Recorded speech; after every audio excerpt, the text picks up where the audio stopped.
A Facade of Events, written and performed by Amelia Inderjeit.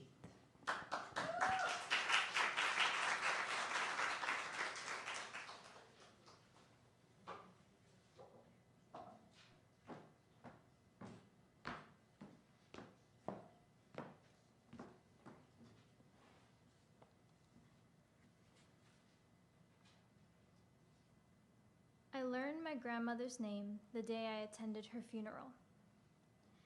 It never occurred to me in those 14 years of existence that she had a name beyond that of which I called her.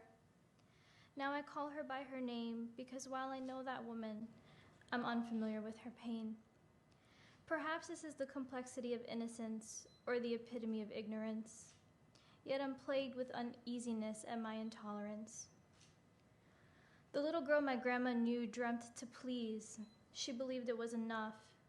Yet I find myself wondering if that is truly how I wish to live, because I just no longer find the will to give. A bleeding heart, a bleeding smart mouth. I stare at pitch black ceilings, wondering if we find ourselves or lose ourselves when we give ourselves away.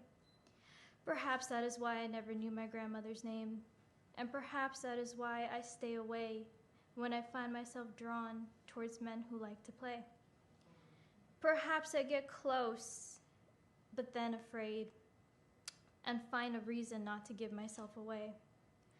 I, the woman before you, walk in sheer beauty, with gentle footsteps so quiet as not to disrupt the morning dew. I am her, yet I am selfless and selfish, nuzzled like 10 fingers, 2 palms tucked into one. I am the soul with rosacea cheeks and delicate strands of hair, quietly peeking over my shoulder to get in on the conversation. The girl that downs Casamigos and ups anyone who tries her. Here I am, yet there she is, entwined in blankets, saltwater tears, and pale eyes. Here I am, and yet there she is. Suddenly I'm looking into a mirror, wondering what sort of granddaughter learns her grandmother's name on the day of her funeral. What sort of daughter knows the strongest person in this world is her mother, yet she struggles so hard to say she loves her? How can we forgive when we cannot figure out how to live? How do I forgive when I cannot figure out how to live? Perhaps I stand alone, the naive girl who picks and breaks her own bones and writes words with blades to hurt me.